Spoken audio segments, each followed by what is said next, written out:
The energy transition driven by ethics. ये जो section है हम इसको कई बार क्लासरूम में डिस्कस कर चुके हैं और ये बहुत बहुत बार अलग अलग फॉर्म में ये जो टॉपिक है हमने डिस्कस किया है। सबसे पहले तो आप सब लोगों के लिए जो है कि हम लोग काफ़ी दिनों के बाद ये क्लास कर पा रहे हैं क्योंकि दूसरा इंस्टीट्यूशन हमारा वो बन रहा था, अब वो ऑलमोस्ट काम कंप्लीट है, तो इस करके उसमें बहुत ज़्यादा बिजी रहा, इसके क्लासेस करने का टाइम नहीं रहा। बट जितनी भी न्यूज़ उन 10-12 दिनों की हैं we will discuss all those news जो अभी हम लोग मिस कर चुके हैं। हम सारी न्यूज़ को कवर करेंगे, कोई एक न्यूज़ भी इंपॉर्टेंट न्यूज़ मिस नहीं होगी। तो we will do the classes लगातार यहाँ पर अभी हम लोग एक हफ्ता लगातार क्लासेस करेंगे और कुछ केसेस में हो सकता है कि एक दिन के अंदर 2-2 क्लासेस करके भी हम जो प्रीवियस जितना भी करंट अफेयर जो मिस किया हम लोगों ने वो सारा हम लोग कवर कर देंगे। चलो डिस्कस करते हैं। गुड इवनिंग बेटा। सो यहाँ पर है the an energy transition driven by ethics. अब एनर्जी ट्रांजिशन है ड्रिवन बाय एथिक्स, इसमें जो इम्पॉर्टेंट एस्पेक्ट है वो ये कि पिछले कुछ सालों से ये रियलाइज होना शुरू हुआ कि फॉसिल फ्यूल की जगह के ऊपर उसके अल्टरनेटिव्स हमको लेके आने पड़ेंगे। ये जो सेक्शन है ये इकोनॉमी के सेक्शन में, एथिक्स के सेक्शन में और आपका साइंस एंड टेक्नोलॉजी के सेक्शन में, तीनों पेपर्स के अंदर, यूपीएससी के तीनों पेपर के अंदर ये वाला सेक्शन जो है इंपॉर्टेंट हो जाता है क्योंकि इसमें एथिक्स साथ में जुड़ा है, तो इस करके एथिक वाले पेपर में भी ये इंपॉर्टेंट हो सकता है। कुछ चीज़ें इसकी, कुछ पॉइंट्स एंड कुछ पॉइंट्स जो हैं दैट इज इकोनॉमी के पेपर के अंदर और प्लस साइंस एंड टेक्नोलॉजी के अंदर भी ये इंपॉर्टेंट होगा। सो अब यहाँ पर इंपॉर्टेंट क्या है कि क्या वर्ल्ड ग्लोबल शिफ्ट हो रही है कि फॉसिल फ्यूल से हम लोग जो रिन्यूएबल एनर्जी की तरफ हम लोग मूव कर रहे हैं।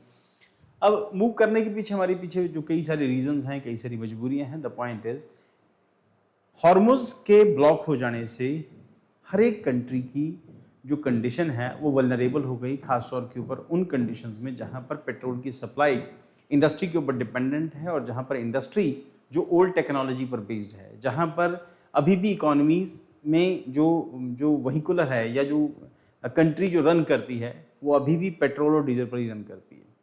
इसका मतलब ये है कि उनके सब्स्टिट्यूट्स हमें लेके आने पड़ेंगे। तो क्या सब्स्टिट्यूट लेके आना भी फिजिबल है? हम लोग कई बार डिस्कस कर चुके हैं कि अगर हम लोग फॉसिल फ्यूल का अल्टरनेटिव ढूंढते हैं, दैट इज रिन्यूएबल एनर्जी है, उसमें चाइना के ऊपर डिपेंडेंसी या फिर वो कंट्रीज जिनके पास जो क्रिटिकल मिनरल्स हैं उनके ऊपर हमारी डिपेंडेंसी और उन प्रोडक्ट की अवेलेबिलिटी, आने वाले दिनों के अंदर जो क्राइसिस है उस क्राइसिस के अंदर जो मिनरल्स हैं, असेंशियल मिनरल के अलावा जो अदर मिनरल्स भी हैं उनकी भी धीरे धीरे स्कार्सिटी होती जा रही है। जैसे हम डिस्कस किए हैं कि आपके पास मिनरल्स अल्टीमेटली कम होते जाएंगे क्योंकि या तो आपको बहुत डीप माइनिंग करनी पड़ेगी।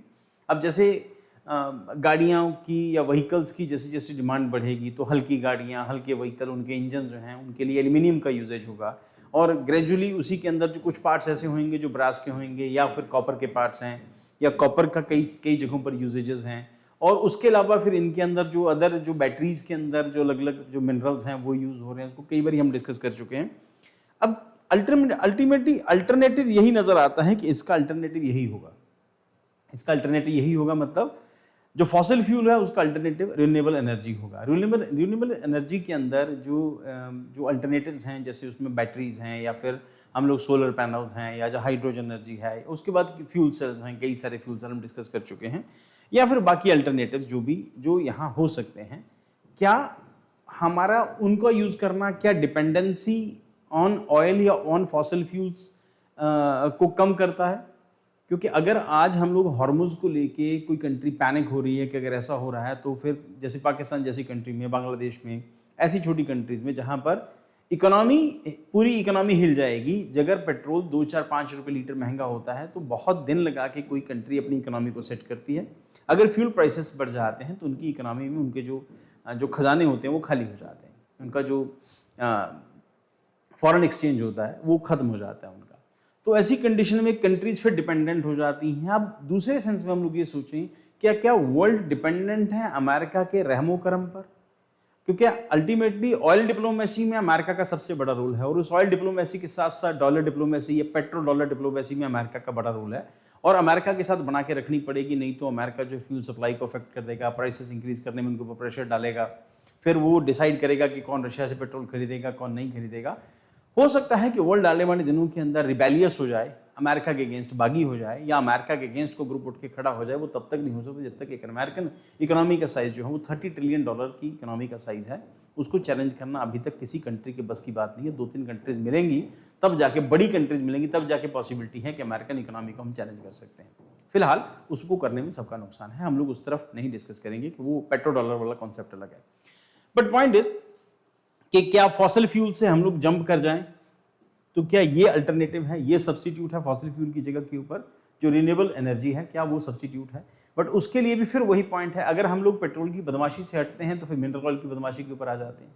जिन कंट्रीज के पास एसेंशियल क्रिटिकल मिनरल्स हैं वो कंट्रीज ब्लैकमेलिंग शुरू कर देती, जैसे हम लोगों ने रिसेंट ईयर्स में चाइना के केस में देखा। चाइना ने क्रिटिकल मिनरल्स के एक्सपोर्ट को बैन कर दिया कि मैं बेचूंगा ही नहीं। फिर वो किसकी सप्लाई कितनी होगी, जापान को उसने टोटली बैन कर दिया कि जापान के अंदर कोई क्रिटिकल मिनरल नहीं जाएगा। फिर अमेरिका को लेकर कोटा डिस्कस कर दिया, सप्लाई में डिसरप्शंस क्रिएट करना शुरू किया। सो वी कैन अंडरस्टैंड कि आज चाइना के पास है, हो सकता है कि अल्टीमेटली उसके पास भी फ्यूल स्टॉक, ये जो स्टॉक है क्रिटिकल मिनरल्स का, ये भी ग्रेजुअली कम होता चला जाएगा। फिर कल को दूसरा अल्टरनेटिव आएगा, फिर वो इस तरह से ब्लैकमेलिंग शुरू कर देगा। हमने खुद भी अपने मिनरल एक्सप्लोर नहीं किए हैं, पर अल्टीमेटली यूजेज जब एक्सेसिव होगा, जितनी पॉपुलेशन है इस कंट्री की पॉपुलेशन या वर्ल्ड पॉपुलेशन है, तो वो अल्टीमेटली वो भी अल्टरनेटिव जो हो बहुत बेटर नहीं है। बट फिलहाल तो यही नजर आता है कि सस्टेनेबल डेवलपमेंट के लिए और एनवायरनमेंट की प्रोटेक्शन के लिए फॉसिल फ्यूल्स का अल्टरनेटिव ही रिन्यूएबल एनर्जी है, वही बेटर रहेगा आने वाले दिनों के अंदर। उसमें भी कई सारी चीज़ें हम लोग डिस्कस कर चुके हैं, उसके भी कई सारे हिकअप्स हैं, कई सारी प्रॉब्लम्स हैं उसके अंदर। अब ये जो टॉपिक है रिसेंटली उसी से रिलेटेड है, ये हिंदू में या फिर इंडियन एक्सप्रेस का ये टॉपिक है जिसको हम डिस्कस कर रहे हैं। ग्लोबल शिफ्ट है और फॉसिल फ्यूल से लेकर रिन्यूएबल एनर्जी की तरफ, reflect complex interplay between energy security, economic development and climate responsibility. Voices like Simon Steel warn that fossil fuel dependence weakens sovereignty, while activities like Greta Thunberg highlighted the urgency of climate action. या तो हम लोग climate की protection के लिए काम करें, उसके लिए हमें फॉसिल फ्यूल की जगह रिन्यूएबल एनर्जी की तरफ जंप करना पड़ेगा। पर रिन्यूएबल एनर्जी के केस में भी हमारी डिपेंडेंसी है फिर दुनिया की दूसरी कंट्रीज पे। आज हम लोग पेट्रोल या फिर जो फॉसिल फ्यूल्स हम बाहर से मंगवाते हैं, और उसी तरह से हम लोग मिनरल्स भी अगर बाहर से मंगवाएंगे तो फिर अल्टीमेटली आपकी वल्नरेबिलिटी फिर ज़्यादा बढ़ जाती है। आप डिपेंडेंट नहीं हो सकते, एकदम से जंप नहीं हो सकता, और जंप करना इम्पॉसिबल है फिलहाल तक। तो क्या वही अल्टरनेटिव है? वो उसकी अल्टीमेटली हम लोगों को इसके जो सब्स्टिट्यूट्स हैं वो ढूंढने पड़ेंगे। आने वाले दिनों के अंदर साइंस और डेवलपमेंट करेगी और नई चीज़ें निकल के आएंगी। आज हम लोग जो लिथियम आयन बैटरी है, लिथियम के ऊपर डिपेंडेंट है, कल को किसी और चीज़ के आयन्स डेवलप होंगे, जैसे हम लोगों ने डिस्कस किया था कि आयोडीन आयन्स हैं या फिर एल्यूमिनियम आयन्स हैं। तो अलग अलग किस्म के आयन्स होंगे, उनसे बनने वाली बैटरी होंगी, उनसे मिलने वाली एनर्जी होगी, फिर वो आने वाले दिनों के अंदर वो चीज़ें डेवलप होनी शुरू हो जाएंगी। But still there is dependency on fossil fuels and even on the critical minerals और the renewable energy sources. So however, the transition is not a binary shift but a carefully managed balancing act है। fossil fuel dependence strategic liability है। why fossil fuel matter क्यों करते हैं? देखो, backbone है किसी भी इंडस्ट्री के लिए, किसी भी कंट्री की बैकबोन है। फ्यूल सप्लाई होता है तो उसकी कंट्री की इकोनॉमी ऐसी रन करती है, इकोनॉमिक स्टेबिलिटी के लिए जरूरी है। Critical for the development of economic like India जैसी छोटी इकोनॉमी, इंडिया जैसी इकोनॉमी के लिए फॉसिल फ्यूल के ऊपर डिपेंडेंसी एक नेचुरल सी चीज़ है, हमें समझ भी आता है व्हाई वी आर डिपेंडेंट, क्योंकि अभी टेक्नोलॉजी में बहुत एडवांसमेंट नहीं आया और लोग भी अफोर्ड नहीं कर सकते, हमारी इंडस्ट्री अफोर्ड नहीं कर सकती एकदम से जंप करना। ग्रेजुअल प्रोसेस से धीरे धीरे होगा। हम लोगों ने हाइड्रोजन को लेकर डिस्कस किया था, तो वो भी उसका एक अल्टरनेटिव आने वाले दिनों के अंदर डेवलप होगा। उसके बाद स्ट्रेटेजिक रिस्क है इसके साथ कई सारे। तो vulnerability of the choke point like Strait of Hormuz है, जिसको हमने डिस्कस किया कि this is Strait of Hormuz है, यहाँ से ये है, तो अल्टीमेटली सारे जहाज यहीं से होके आएंगे। जब ये ऐसा होगा तो फिर ये चोक पॉइंट को अगर कल को डेवलप कर लेता है या फिर कल को ईरान ब्लैकमेलिंग शुरू कर देता है कि मैं इस जगह से जो स्ट्रेट ऑफ हॉर्मुज क्रॉस करोगे तो मैं उसके पैसे चार्ज करूंगा, फीस चार्ज करूंगा, ये भी एक्सेप्टेबल नहीं होगा, उसके दोस्तों को भी एक्सेप्टेबल नहीं होगा। बट द पॉइंट इज फिलहाल वो बार्गेनिंग कर रहा है, ईरान बार्गेनिंग कर रहा है। तो एक्सपोजर टू जियोपॉलिटिकल कॉन्फ्लिक्ट है, सप्लाई डिसरप्शंस हैं। तो पहले यूक्रेन वॉर के टाइम पर भी ऐसा होना शुरू हुआ था, फिर उसके बाद यहाँ से अब ये भी है कि ये फैब्रिकेटेड होता है, क्रिएट किया जाता है, ठीक। तो अमेरिका जानबूझ के ऐसा करता है क्योंकि उसको 2-4 साल के बाद वॉर छेड़नी होती है, कि उसको वेपन्स बेचने होते हैं, उसको दुनिया को डराना होता है कि मैं तुम्हें ठोक के रख दूंगा कि तुमने अपनी मेरी बात नहीं मानी, कभी ईरान, कभी इराक, कभी कोई और कोई कंट्री। तो अमेरिका का रोल इसमें रहेगा कि उसको पेट्रो डॉलर जो डिप्लोमेसी है उसको यूज़ करनी है, और अमेरिकन इकोनॉमी कुछ हद तक इन्हीं सब चीज़ों के ऊपर डिपेंडेंट करती है कि अमेरिका दुनिया को ब्लैकमेल करता है, अपने यहाँ पर आने के लिए टैरिफ लगाता है, कुछ को टैरिफ की छूट देता है, फिर वो कोटा फिक्स करता है। There are so many thing जिसकी वजह से अमेरिका की जो हेजेमनी है वो आज तक कंटिन्यू है। रीजन उसके पीछे सबसे बड़ा रीजन जो है उसकी इकोनॉमी का साइज, ठीक। बट पॉइंट इज टेक्नोलॉजी उसके पास भी नहीं है, क्रिटिकल मिनरल्स उसके पास भी नहीं है। साइंस मिनरल तो डेवलप, ये तो बता दे कि इस चीज से ऐसा हो सकता है, पर मिनरल्स कहां से लेके आएगी ना। तो मिनरल के लिए तो उसको जमीन से खोदना पड़ेगा, अगर उसके पास नहीं है तो किसी और के पास, उसके पास नहीं तो किसी और के पास, कहीं ना कहीं वो मिनरल्स होंगे, उसके अल्टरनेटिव ढूंढने पड़ेंगे। और ये भी है कि ये कौन सा इन्फिनाइट है, सदा के लिए तो नहीं है, आज यूज करेंगे कल खत्म हो जाएंगे, जो आज नहीं करेंगे 2 साल बाद खत्म होगा। आप पेट्रोल की जगह पे लिथियम आयन बैटरीज ले आए, पेट्रोल आज खत्म हो जाए, लिथियम आयन बैटरी 2-4 साल चल जाएगी, 5 साल चल जाएगी, 10 साल चल जाएगी मैक्सिमम, जान 10 साल चल जाएगी। उसके बाद देन व्हाट, फिर उसके बाद उसको डंप करना पड़ेगा, फिर आपको नया व्हीकल लेके आना पड़ेगा, फिर वो मिनरल्स खोजने पड़ेंगे, फिर उन मिनरल्स के लिए लड़ाइयाँ होंगी, फिर ट्रेड वॉर्स होंगी, फिर एक कंट्री दूसरे कॉन्टिनेंट में, अब कंट्रीज़ का पहले एक्सप्लॉयटेशन था, फिर कॉन्टिनेंट्स का एक्सप्लॉयटेशन, फिर उसके बाद हम लोग मानेंगे कि न्यू कॉलोनियलिज्म एक बार फिर शुरू होगा, फिर दुनिया उसी रेस में दौड़ेगी, कौन किसको अपनी कॉलोनी बनाता है, किसके मिनरल्स को यूज़ करता है, फिर वॉर्स होंगी, फिर वर्ल्ड वॉर होगा, फिर वही सब चीज़ें।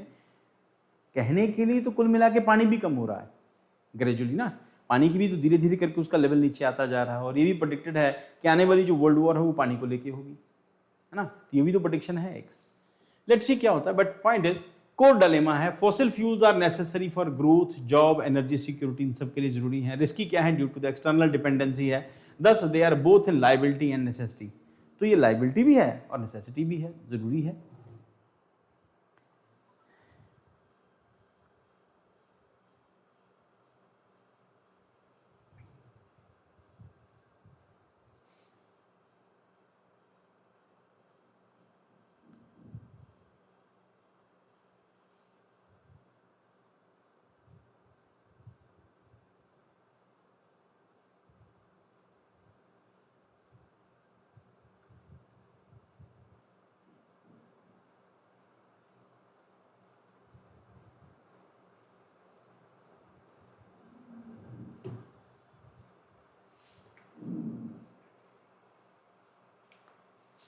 Next, renewable freedom of new dependency. Advantage क्या होगा, no physical embargo once infrastructure is installed, enhances long term energy independence, supports climate goals. अब फिर वो पॉइंट है, आप कई सारी चीज़ें ले आओ, उसमें विंड एनर्जी ले आओ ना, आप सोलर ले आओ उसके अंदर, या फिर हाइड्रोजन फ्यूल सेल्स ले आओ, ये सब अच्छा है, क्लाइमेट को सपोर्ट करते हैं, पोल्यूशन नहीं होगा। हिडन रिस्क हैं, डिपेंडेंसी ऑन क्रिटिकल मिनरल्स हैं, लिथियम ऑस्ट्रेलिया के अंदर लिथियम है, देन उसके बाद कोबाल्ट कांगो के अंदर है, कॉन्गो के अंदर है, पर प्रोसेसिंग जो है उसकी चाइना करता है। की हाईलाइट हमने उसके पहले भी डिस्कस किया था कि चाइना के अंदर जो होता है, इंडिया भी ब्राज़ील पहुंच रहा है, मिनरल्स को लेकर एग्रीमेंट हुआ, हम लोगों ने जो इंडियन ओशन के अंदर इंडिया का मिनरल एक्सप्लोर करने का जो मिशन है उसको भी हम लोगों ने डिस्कस किया था। अब क्या करना है, आप लोगों को सारी जो एनर्जी वाली न्यूज़ है सारी एक जगह के ऊपर ले आओ, इसका क्वेश्चन कन्फर्म आएगा मेंस के अंदर, प्रीलिम के अंदर भी इसके क्वेश्चन बनेंगे। और ये जो सेक्शन है ये इस करके इम्पॉर्टेंट हो जाता है क्योंकि कई सारे जो सेक्शंस हैं उसको ही कवर करता है। एनर्जी जो है वो आपका पेपर 3 के अंदर एनर्जी का सेक्शन है, उसमें से क्वेश्चन बन सकते हैं इसके, और एथिक्स में भी, और साइंस एंड टेक्नोलॉजी के सेक्शन में भी। ट्रांजिशन है, ऑयल डिपेंडेंसी, मिनरल डिपेंडेंसी। तो अल्टीमेटली पहले हम लोग ऑयल पे डिपेंडेंट थे, अब मिनरल के ऊपर डिपेंडेंट है, तो ये शिफ्ट ही हुआ, अदरवाइज डिपेंडेंसी तो रहेगी। हर कंट्री में सारे मिनरल्स नहीं हो सकते, या फिर ये मिनरल्स हर कंट्री में नहीं होते। Then geopolitics is shifted from not eliminated. Crisis is catalyst of transition. During high oil prices में क्या होता है, renewables become economically viable है। गवर्नमेंट एक्सेलरेट ट्रांजिशन, गवर्नमेंट कोशिश करती है कि हम लोग एक से दूसरे अल्टरनेटिव की तरफ चले जाएं। ड्यूरिंग लो ऑयल प्राइसेस के अंदर पॉलिसी इनर्शिया मिलना चाहिए इनको, preference for the short term fiscal stability के लिए सरकारों को सपोर्ट करेंगी। इंडिया के लिए एनर्जी शॉक्स हैं like West Asia conflicts can accelerate transition है, but risk hasty unstructured decisions हैं। रीजन उसके पीछे कि इंडिया बहुत बड़ा बायर है, इंडिया के पास 100 करोड़ 150 करोड़ की पॉपुलेशन है, कम से कम 100 करोड़ व्हीकल तो कम से कम होंगे हमारे पास, व्हीकल इससे ज़्यादा भी हो सकते हैं, है ना। तो 100 से 200 करोड़ आपके पास व्हीकल्स हैं, उन व्हीकल के लिए फ्यूल चाहिए ना, कि लोगों के घर में 3-3 4-4 कारें हैं, 4-4 5-5 स्कूटर हैं, तो मान के चलते हैं कि 150 करोड़ की पॉपुलेशन के पास कम से कम 200 करोड़ व्हीकल तो होंगे। अरे 200 करोड़ व्हीकल के लिए फ्यूल कहाँ से आएगा, और ख़ास तौर के ऊपर जब ऐसी कंडीशन डेवलप होंगी, आपकी इकोनॉमी खाली हो जाती है अगर प्राइसेस बढ़ते हैं। तो हालांकि गवर्नमेंट ने ठीक ठाक से मैनेज करके रखा हुआ है। फिलहाल गवर्नमेंट ने प्राइसेस में जो टैक्स है उसको कम कर दिया, एक्साइज ड्यूटी जो सेंट्रल एक्साइज ड्यूटी उसको कम कर दिया। देन क्राइसिस ड्रिवन ट्रांजिशन है, फास्ट बट फ्रेजाइल है, इक्विटी एंड क्लाइमेट जस्टिस है, historical responsibility, developed nation industrialise using fossil fuels but wealth was infrastructure, built wealth and infrastructure. जब हम लोग अभी अपने पैरों पे खड़े भी नहीं हुए थे, तब से अमेरिका और इंग्लैंड के अंदर या फिर यूरोप के अंदर इंडस्ट्रियल रेवोल्यूशन आ गया था। उस इंडस्ट्रियल रेवोल्यूशन के पीरियड में उन्होंने वर्ल्ड को इतना पोल्यूट किया कि आज वो रिस्पॉन्सिबिलिटी हमारे ऊपर डाल रहे हैं। हम लोग डिस्कस करते हैं इसको, जो यूपीएससी की क्लासेस रेगुलर करते हैं उनको पता है हिस्टोरिकल रिस्पॉन्सिबिलिटी का मतलब क्या है। प्रेजेंट इनइक्वालिटी क्या है, developing countries face pressure from the decarbonise early, limited financial and technological capacity है, वो हमारे ऊपर प्रेशर डाल रहे हैं आजकल कि तुम्हें अपने यहाँ पर फॉसिल फ्यूल का यूजेज कम करना है। उसमें कोल भी आता है, उसमें पेट्रोल डीजल भी आता है। खासतौर के ऊपर कोल को लेकर प्रेशर थोड़ा सा ज़्यादा है, उसको लेकर हम लोगों ने इंडस्ट्री भी डिस्कस की थी कि स्टील और कोल, स्टील इंडस्ट्री, सीमेंट इंडस्ट्री, ये सब जो है ज़्यादा पोल्यूटेंट है। एल्यूमिनियम इंडस्ट्री ज़्यादा पोल्यूटेंट है, पोल्यूशन जो है ज़्यादा देती है। तो अल्टीमेटली वो रिस्पॉन्सिबिलिटी हमारे ऊपर लगा दी कि तुम लोगों की वजह से पोल्यूशन हो रहा है। तो यहाँ हमारी तरफ से कहा गया इसके लिए हम तो रिस्पॉन्सिबल हैं। कार्बन डाइऑक्साइड एक बार एनवायरनमेंट में आ जाने के बाद 100 साल तक एग्जिस्ट करती है, उसके बाद उसकी लाइफ जो है 50% रह जाती है, फिर 50%, 50%। तो इसका मतलब 300-400 साल के बाद ही कार्बन डाइऑक्साइड एक बार एनवायरनमेंट में आ जाने के बाद खत्म होती है। हम रिस्पॉन्सिबल नहीं है, तुम लोगों ने किया था, फिलहाल हम कर रहे हैं, पर हमें भी तो अपनी कंट्री ग्रोथ करना, तुम्हारे लेवल पे लेके जाएंगे तभी तो। पर वो हम लोगों ने ले लिया, कोई बात नहीं, हम अपने यहाँ पे पोल्यूशन कम करते हैं। तुम अपने यहाँ पे जो किया तुम लोग एफर्ट्स हैं, हम अपने यहाँ पे कम करते हैं। क्यों? क्योंकि तुम हमारे प्रोडक्ट को रिस्ट्रिक्ट कर दोगे हमारे ऊपर, वो कार्बन के नाम के ऊपर, तो कार्बन एमिशन के नाम के ऊपर हमारे प्रोडक्ट जो है तुम्हारी कंट्री में नहीं बिकेंगे। उसके लिए हम लोगों ने कई सारी न्यूज़ डिस्कस की हैं।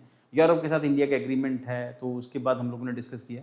तो सारी एनर्जी वाली न्यूज़ आप लोगों को एक ही जगह के ऊपर कंपाइल कर, जहाँ पर आप लिख रहे हैं सारी एनर्जी न्यूज़ को एक जगह पे ले आओ, और आपके पास एक बहुत अच्छा आपके पास टॉपिक प्रिपेयर हो जाएगा ऐसे के लिए और इंटरव्यू के लिए और मेंस के सेक्शन, इन दोनों के लिए।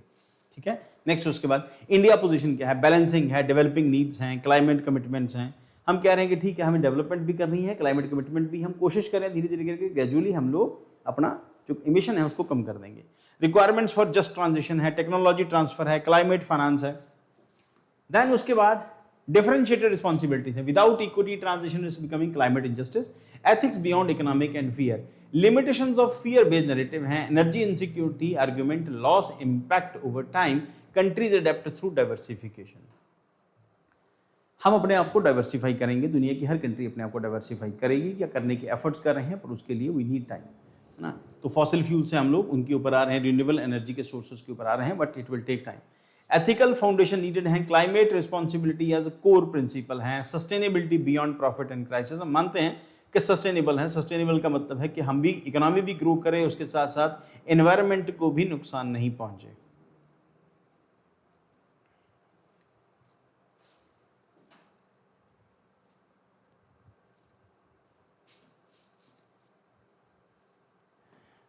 एनवायरनमेंट को भी नुकसान नहीं पहुंचे और एनर्जी या फिर इकोनॉमिक ग्रोथ भी साथ साथ चलती रहे, तो दोनों साथ साथ चले।